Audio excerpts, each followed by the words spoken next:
Hi,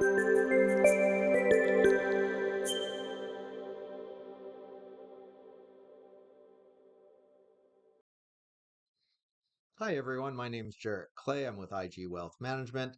I am here today to talk about the impact that interest rates have on bonds. Now, this is something everyone's experiencing right now when interest rates are being lifted rapidly by the government.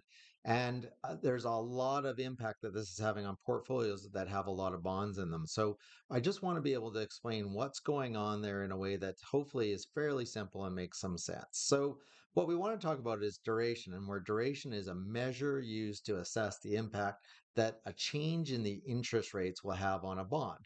So, short term bonds are generally less price sensitive than longer term bonds. So, if a bond fund has a duration of 5 years and interest rates increase by 1%, that bond fund's unit prices might decrease by approximately 5%.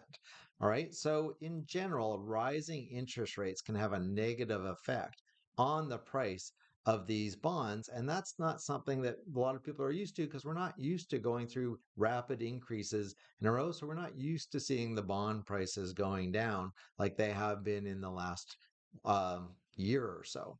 So they are also affected by other factors like inflation expectations and supply and demand for bonds. Because different bond funds will react differently to those economic factors, it's important to diversify across the different asset classes of bonds. And so this can help combining short term bonds, which tend to be less interest rate sensitive, with longer term bonds that would be more interest rate sensitive.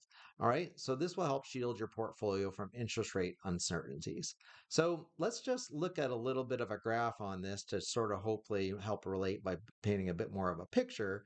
Is that so in our little teeter totter model that we have there, we basically know that rising interest rates, when they go up, cause the shorter duration and falling price that is going to occur. So you have a less of a falling price in a shorter duration bond than you do in a longer duration bond for the same increase in the rising interest rates.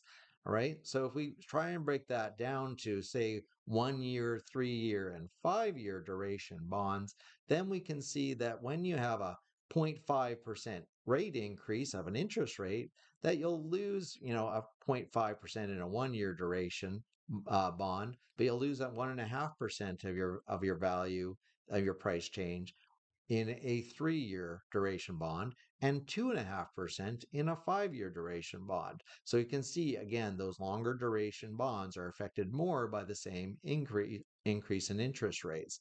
And that follows suit by that scale all the way through. So a 1% increase in the bond prices, again, the interest rates, basically you're going to have a -1% or a -3% or a -5% as you go through the different types of bonds. So that really, when we see a 3% increase in the interest rates, like what we've seen in the last year or so, is just like, well, when they go up like that, we can lose in long term bonds, we can lose 15% of the value when that occurs. So it is good to be diversified across all the durations to be able to minimize the effect that's going on of these increases.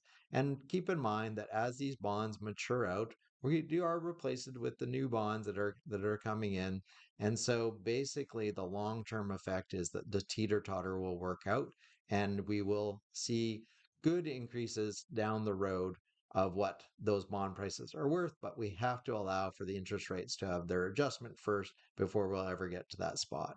All right. Hopefully that makes sense for everyone, and we can look forward to talking more in the future. Take care. Bye now.